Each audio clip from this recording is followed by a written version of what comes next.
Guys, there's 3 of us today. How about that? First time, right? We haven't interviewed somebody together. We've not had a live interview with both of us here and an interviewee on the other side. And who is our interviewee? Introduce yourself. Hi, guys. My name's Ed Love. I am here at Generations Bank with these 2 guys and happy to be here. Happy to be here. Absolutely. Dr. Love. Is that the coolest name ever? Ed Love. It's pretty cool. But you're not Ed, are you? Louis Edward Love. Which is honestly even better. The 4th. You're joking. No. Do you? That feels very British. Yeah. Is it? Are you? Yeah. The Louis came from a French, like great grandfather, and the Edward came from the English side. My great grandfather married a French Canadian lady. Wow. And that's the Louis and the Edward. And then we got Love to tie it all together. There you go. And you have sons. I have 3 sons. And one of them is the 5th. Really? He is, yeah. Okay. He's the artist. Yeah. And a daughter. And a daughter. Yes. Who's visiting this week from Minneapolis. Hey, that's exciting. Oh, boy, it's hot. Yeah. She's probably like in the pool. It is 40 degrees hotter here than it is in Minneapolis. Surprisingly, it gets really hot in Minneapolis. Really? Summer. I've been up there in August, and it gets really hot, but the nights cool off. Yeah. And it's like 65 degrees at night, and you go out and eat on a rooftop bar, and it's fantastic. Is it like a drier heat or? It's similar to ours. Actually, a lot of times you look at the weather, and it's just the same. Straight up here, Kansas City, Minneapolis, we're just kind of in a row. Wow. That's interesting. Maybe that means the Earth's turning sideways. That's above your pay grade. Maybe the Earth's not rotating at what we think it is. There's a lot of things above his pay grade. A lot. If you think about it, we don't have to get into that today. Well, it's good to be back, Ed. Thank you so much for getting on. Thank you for asking me. Yeah, of course. So, just tell us a little bit about who you are and what you do, how you got to Generations Bank. So, well, depending on how far back you want to go, it's normally a 20 to 30 minute episode. So, and we have other stuff to talk about, but okay, go for it.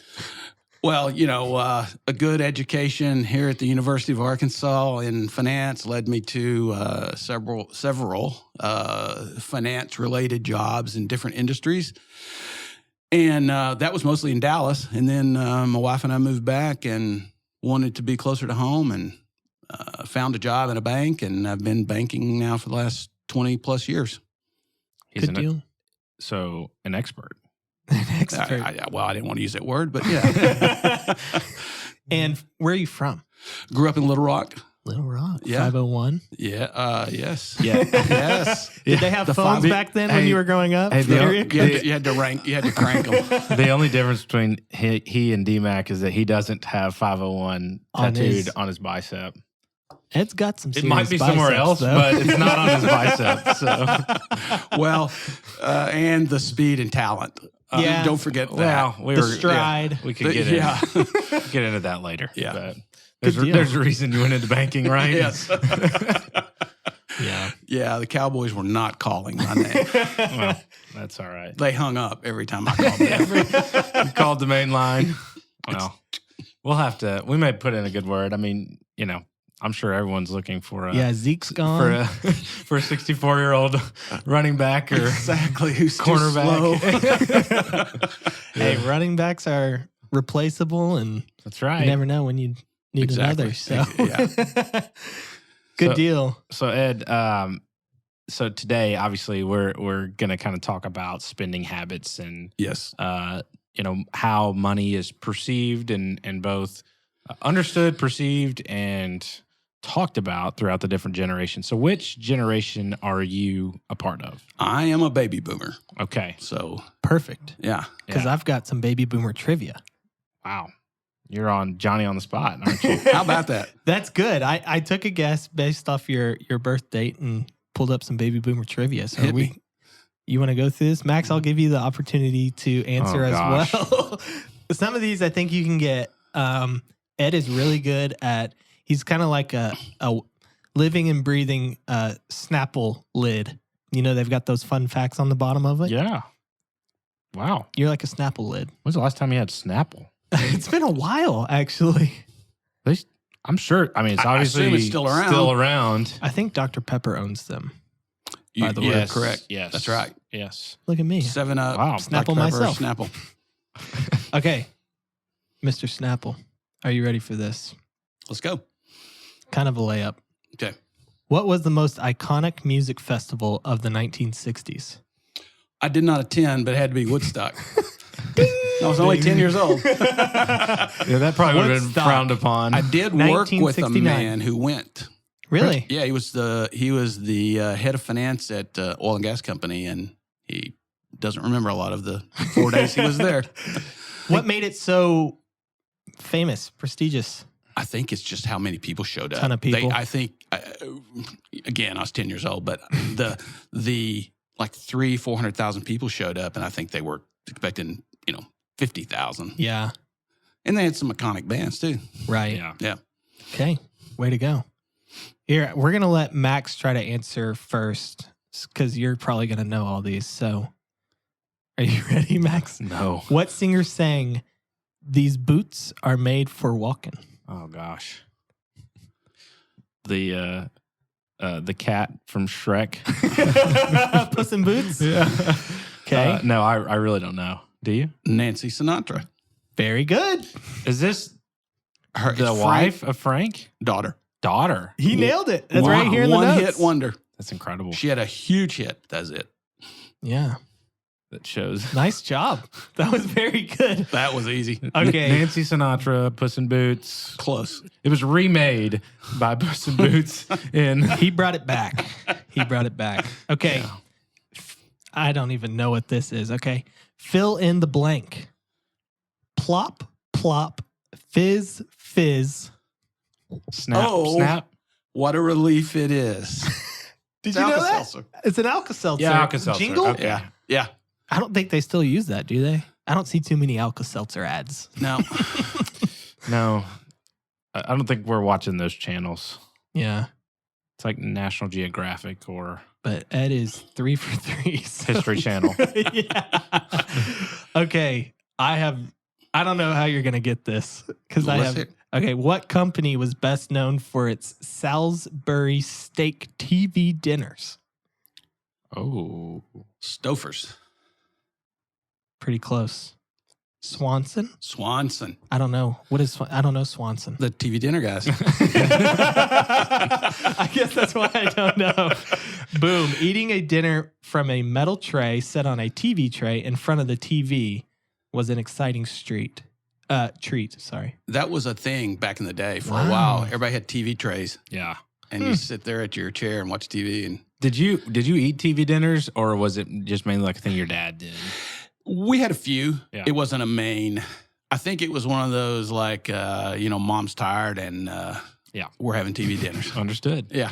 Salisbury steak. Salisbury steak. All right. All right, you might be able to get this, Max. What was the term to describe the rise of the Beatles in America? I have no idea. Give a guess.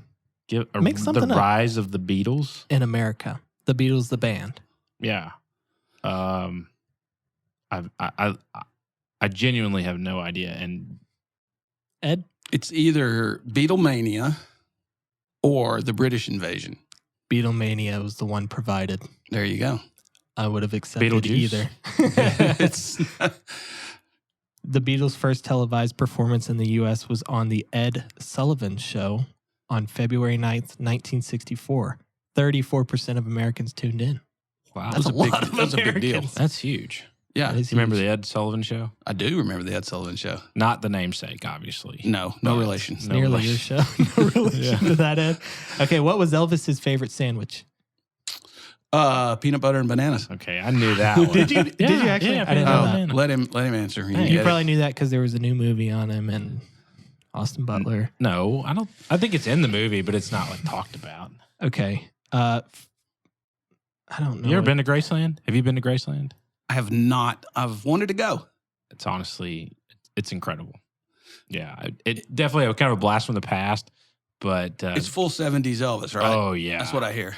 carpets, Carpet on the wall. TV room with 100 TVs in it, just crazy. All right. 2 more.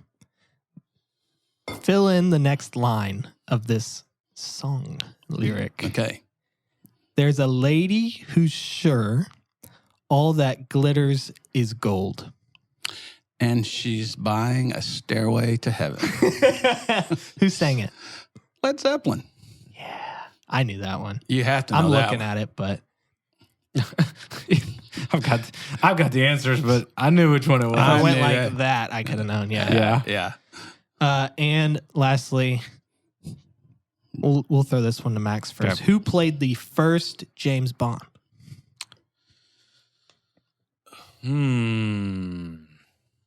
Oh. I think I know.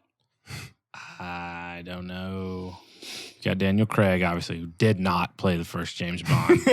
He's the most recent James Bond. Idris Elba, I think they're looking at doing.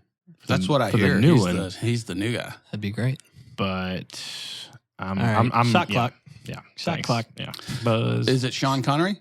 Sean Connery. Sean Connery. I like. He's Hunt for very October. Gosh, I can't. That's a terrible miss. I feel bad about that one. That's okay.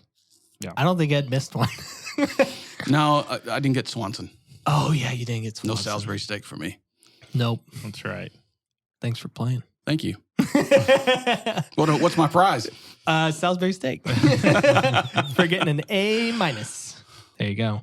Well, Ed, we do want to kind of get into a little bit of an interview. We're kind of starting a series where we want to interview different guests who are from different generations and get their ideas of how they currently view money, how they grew up viewing money, and how they were influenced by their parents, as well as what they think would be beneficial to pass on to our listeners. Okay. You are probably the only person who's qualified to pass something on to our listeners, because our next one will be somebody from Gen Z. So we will be asking you a lot of questions about the wisdom that you have gained and some of maybe the failures that you've had or regrets that you've had. Mm-hmm. And so I know we've kind of asked you a little bit about just kind of your career, but what is your philosophy been throughout your life on money, and how has that been influenced maybe growing up? We'll start there. What was your parents' philosophy, and what's been ingrained in you through them? Well, I think, growing up, when you're really little, you don't really know any different, right? Yeah. You don't know if you have money or you don't. But, I think as you go along, you start seeing, there's money. Some folks have more than you, some, less. My dad was a builder. He built houses. Customs and small volumes. So we went and celebrated when he'd sell a house. Yeah. We'd all go out to eat and someplace nice. Yeah. But they were both relatively, and still are, relatively frugal. My mom grew up poor. Yeah. And so she didn't spend money unnecessarily. My dad was a little bit more of a freewheeling spender, Understood. But they always provided. They did well. So they, and they were risk takers too. They had a couple different businesses. He was a home builder. They opened a small retail shop, which didn't do well. Yeah. But they took some chances. They took well thought chances with their money, and they saved. They didn't waste it on unnecessary items. Yeah. So obviously, your parents come from different backgrounds. Yep. And they were influenced by their parents being from more of the Depression era. Yeah. Right. Yes. So did you see that influence in your parents? A little bit, but much more. I saw it much more in my in-laws. They, especially my mother-in-law, really had a hard go in the Depression. They were poor to begin with, and house burned down. Oh, wow. She was the most frugal woman I've ever seen in my life, and they ended their life with a lot of money. Yeah. They built their own house, and by built it, I mean drove nails. Sure. Wow. Laid brick, Yeah. Yeah. Never had any debt on their house, had very little debt on, I don't think, on anything. And so that's where I saw that really up close and personal. Sure. My parents were, well, my mom's parents passed away. So Yeah. there was not that influence. And I think my grandparents on my father's side had, they were affected by the Depression. Sure. But I didn't see the extreme savings tendency that I saw from my wife's family. Yeah. Gotcha. Yeah. Yeah. That's interesting. We had a conversation, a couple episodes ago about this, and I remember my wife's grandparents. At least they would talk about how they used the country crock butter, container as the Tupperware moving forward. And so that's kind of our tie-in to some of that. So to the frugality, I guess that would come with Go that. to grandma's and she has all the Cool Whip containers. Yeah, exactly. Yeah, the Cool Whip containers. So. After talking about, your parents and growing up and how that, obviously influenced and shaped your thoughts at an early age, how did you transition then to, your own life after growing up with your parents, after school and, in your early marriage and things like that? Well, I think the transition was, early on, married and kids, your transition is I'm spending every penny I make. Yeah. But that's really the wrong approach. Okay. We got disciplined fairly early on to putting away money using a 401k and just never see it. And to me, that's the key to having money is you got to save some of what you make. Yeah. No matter how hard it is. Yeah. Did you all have a specific philosophy on, hey, obviously, for a 401k, you can save a certain percentage. It's just taken out automatically most of the time. But did you have hey, we plan to spend X and save X, whether that be, we plan to spend my salary and save her salary. Yeah. Or anything along those lines? It was more of we're going to save 10%. Okay. And so, if I put in 6 or 7 and then the 3% match, we're at 10. Gotcha. I think that was our philosophy. Yeah. And that whatever's left is what we spend on, house, car, food. Yeah. Yeah. So the fun spending was not super available at that time. Not a ton. Yeah. Not a ton. Yeah. Interesting. Recently, I know that you're kind of approaching the end of your career, which will be sad to see you go soon, but what was the last purchase you made or the most exciting purchase you've made in the last 3 or 4 years? Well, I bought a new car. What car did you get? I bought a Tesla Model 3. A Razorback red one, too. A Razorback red one. And, but the other side of that coin is the car I had before I had for 12 years. Yeah. Had it paid off for 7 years. So that's, to me, a car is, I like my car and it's cool and I go too fast in it, but it's still a car and it's still, it's a purchase. It's a big purchase. And in this case, I was assisted with $7,500 tax credit. Yeah. So right off the bat, the mid 40s becomes the high 30s, which is not terrible for a car these days. Sure. So, cars to me are one of the places you can mess up because, you go out and buy the most expensive car you can buy and you don't need that. Yeah. You need transportation. Absolutely. So. Yeah. We were talking about in that wealth transfer episode, kind of those spending habits, and maybe there is a balance to being a wise saver and investor of your money, but also living a little and being able to spend money. Yes. With kind of that freedom of knowing I'm going to be okay. And so what are some other things that either some hobbies or some other things that you kind of spend I know budgeters call it fun money, things that you do for fun or things like that? I would say most of our fun money is travel. Yeah. Yeah, we like to go, fun places. And in fact, we're trying to cook one up now for, later this month. But that's and eating out. Yeah. We probably eat out more than, we eat out way more than we used to because it's just the two of us. Yeah. And So, travel, live events. Yeah. Whether it's music or Walton Art Center. Yeah. We have way more, disposable income than we used to. We're not supporting 4 kids, and Yeah.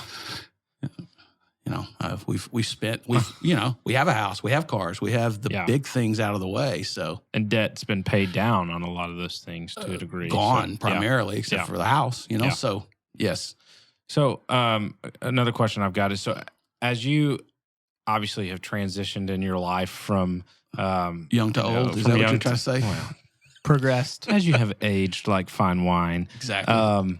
What are some things that you have learned in this time period about money specifically, on what is your relationship with it today compared to what it was, let's say maybe 20 years ago and then 40 years ago? Well, I would say that 40 years ago, money kind of ruled. Yeah. Because there wasn't enough. Yeah. There was enough, but not to do the things you want, right? And I would say that over time, as the demand, the expenses we face go down after a point, right? The kids are grown and out of the house. So I think the relationship with money is less, I've got to save. I've got to do this. I can't spend an extra penny, to now being able to enjoy life more and spend money on, frivolous things. Right. And, have fun with it. Yeah. Whereas, 20 years ago, 40 years ago, 20 years ago, we were reaching that point. Sure. 40 years ago, we weren't even there. But being able to say, hey, I've got a savings plan in place. I'm putting enough money away. Projections look like, we'll be fine. So, it's okay to buy this or go on that trip or take the kids to Disney World, you know? Yeah. Which is not cheap, by the way. Oh. Get ready. Oh, yeah, I know. It's already being discussed in our household. Dude, it's expensive. She's 7 months, so. She'll definitely remember that trip if you do. Yeah, no.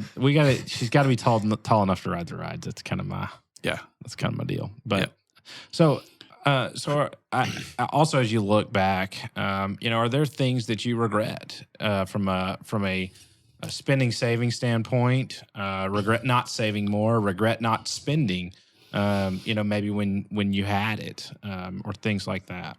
I think if I had a regret at all, and I don't have many, my very first job, really didn't understand how 401k worked and didn't get in the program right away. Just knew and didn't know anything. And you liked all the dollars on the paycheck. Yes, exactly. Yeah. Yes. But, so I wish I would have started that a little earlier. Not that today it would be that huge a difference, but I really believe in savings and I believe in starting early. And if you're consistent about it, and you put it away and don't worry about it, where it's, safe. Yeah. Not in cryptocurrency. But you wake up one day and it's like, wow, I got money. Yeah. Yeah. I've got a question. You've gone through, or the United States economy has gone through a lot of ups and downs since you've kind of entered the workforce. Yep. So what would you say was the hardest season, whether it be personally or just for the United States economy that you've gone through, and how has that really shaped, your habits today? Well, I would say I've heard the 80s were tough. The 80s, I was trying to remember what year it was. I think it was 1987, and the Dow dropped 500 points in one day when it was like, 4,000. That was a major drop. And I remember getting in my car and starting to drive home. We lived in Dallas, and I was just sitting in traffic, and they were just talking about the horrible things that had happened that day. And I just remember sitting there thinking, is this the next depression starting? Yeah. Well, it wasn't, but it was a pretty severe recession. That's the first time I saw the value of my house go down. Oh, wow. Like, wow, what's this? That's not supposed to happen, you know? Yeah, it came back, but it actually took a while. Yeah. And again, it just lets you know that anything can happen and be diversified. Sure. Don't have all your money in real estate. Don't have all your money in the stock market. Don't have it all in bonds. Yeah. But that was one of the first time I ever thought, ooh, this could all just blow up. Yeah. Yeah. Interesting. And then another time that obviously I assume would have shaped some would have been the Great Recession. Of, 08, 09. Yes, that was going to be my next, stop on the tour. It's that was tough, and that was from a banker's perspective. Sure. I learned more in those years than I had, combined the rest previously. Yeah. It showed, first of all, that things can fail. Yeah. That real estate can fail. We hadn't seen that in a long, long time. Right. We saw builders who had, multi-million-dollar net worths just dry up and blow away. They had land, they had houses, they could not sell it. So again, it's managing risk. Yeah. People were buying stuff. In the early days of the boom, people were buying land, holding it for 6 months and selling it for twice what they'd paid for it. It's not sustainable. Yeah. And different from what we're seeing now. Prices are continuing up, but they're not straight up. Sure. And we're coming up on 15 years. That doesn't seem possible. Isn't that wild? Yeah. Yeah. Yeah. That was a tough time, though. I mean, you're not making loans, you're just trying to collect. Yeah. So obviously those shaped your thought processes on, your relationship with money, your relationship with finances in general. Yeah. And then, kind of one other question I've got is just, from a goal setting perspective, was that something that you had a desire to do up front and it was taught to you, or has it ever been, a huge part of your life, or just not something that, you've thought about much? Well, I think it was more of we learned that you need to set a goal, like the 10% I was saying. That was kind of our benchmark. That was our goal, is that we'll always put that away. And at first you seem like you're never going to have any money. Yeah. I started off making like $33,000 a year. Yeah. So you save $3,000 a year if you save 10%. Right. Wow, yeah. that's not much, but Yeah. compound interest is a wonderful, wonderful thing. It is. And you let that work for 40 years, Yeah. So as far as a goal, it was the 10% number that we would hit that always as a minimum. And that was just kind of the distillation of things you've been told and things you've read, about savings and building your future. Yeah. So if you had to surmise either a plan of action or wise counsel, Okay. to the generations that follow, what do you think you would say? I would say, no matter what you think, you have to start saving. You have to, and I would add to that, automate it. Don't get your check and say, I'm going to put $50 in the bank when I cash this check. Just don't ever touch that $50. Have it put away. Whatever your savings goal is, just like here, when the money goes in the 401k, do that. Yeah. And don't quit doing it. And don't look at it. Yeah. And don't look, I can pay for a car. Well, no, you can't with that money. Yeah. That really, if I had a philosophy, it is save, save, save. Don't touch it. Don't touch it. Don't touch it. Yeah. Just, you've got to treat it as my retirement. Yeah. And it's not available for many, many years out. Yeah. So as you approach retirement, what are some things that you look forward to about, just the longevity of some of the savings that you've built and the ability to enjoy those? Travel. Yeah. Places we want to go, things we want to see, and just getting to do things, 40 years goes by pretty quick. Yeah. The days are long and the years are short, if you know what I mean. I understand. You know what I mean. I do. And you turn around, it's like, wow, my kids are grown, and we've got money and we've got some future ahead of us. So yeah, it's a kind of a rewarding feeling that all the sacrifices and all the effort that went into this pays off. Yeah. That's great. So would you say you're pretty similar to your peers in that case from a relationship standpoint? Probably. Yeah. I have friends, I know that didn't save as they went. Yeah. And I have one guy that's a really good buddy of mine, and he's going to struggle the rest of his life, but he lived a pretty extravagant lifestyle, Yeah. But now he can't quit working. Sure. And so, not that it feels good to not have to worry about that. Yeah. To know that I can quit working. Yeah. Or I can go down and do whatever I want if I chose to. If I wanted to go work at the baseball game as an usher, I could do. There you go. If you had to pick up something hourly, something that would just kind of keep you busy, what would you do? Because I've seen some guys who seem to be retired working the Chick-fil-A drive-through, or something like it would not be a Chick-fil-A drive-through. That much I can assure you. That's work. That is hard work. Yeah, I would be rain or shine out there. I'd go to a gym, be a personal trainer. Really? Yeah. That's awesome. I got to lose 50 pounds, but for people to trust you. Yeah. Yeah. That's awesome. I did that as a summer job way back when I was like 16. Wow. Yeah. The problem is you're just outlifting everyone. So, yeah. Yeah. Well, that gives them confidence. I guess, then they're like, hey, I want to be like you. You can be me for this price. Low payments. That's right. All right. I've got this one last statement. This is a paragraph on kind of a summary on the baby boomers' spending habits. So I want to kind of hear your thoughts and hear if you think this is kind of aligned with how you grew up or way off. So here you go. Baby boomers are much different than their silent generation parents.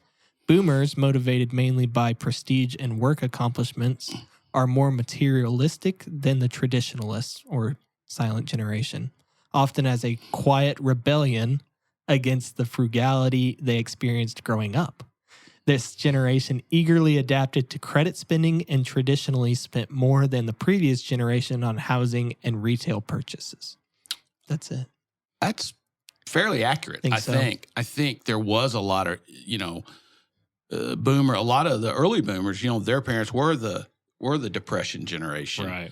And I think, they did. People used credit cards way too much. I had a lot of credit card debt way back in the day, but we got beyond that. But I think that's probably semi-accurate. Obviously it's hard to define a whole, generation of people in a paragraph, but I think some people did. But I think for the most part, and let's face it, one of the things that helps people in this country is you can mess up a little bit, but your rising value of your home will bail you out. Yeah. So, probably some frivolous spending that got papered over because now my house is worth $1 million. Yeah. That's interesting. That's an interesting correlation almost to today. Yeah. How you can see some of that. So I think that's always been a thing. Yeah. There are people who are willing to just max out their real estate debt. Yeah. And bet on it. Yeah. And it's fine as long as it's as long as it works, right? It's not 2008. That's right. Okay, Ed. Any last things? You're full of fun facts. You're full of fun jokes. Any last words? I don't have a joke for you. I would have if you'd have given me a heads up. But my closing remarks would be 3 words: save, save, save. Love it. And do it automatically. That's one word. Amen. All right. Well, Ed, we appreciate you joining us. It's a lot of fun to talk to you. And it's been a lot of fun. It's my first podcast. You're actually really good at this, by the way. Yeah. So if you post, retirement, want to start a podcast? We're going to really excited to have you on. Really excited that you're going to be replacing Luke on our next episode. Yeah. And continuing this great tradition on the Next Generation podcast. For it. Appreciate you not making me tell him that. That's a great audition. That's right. That's right. Awesome. Well, thanks so much. Thank you.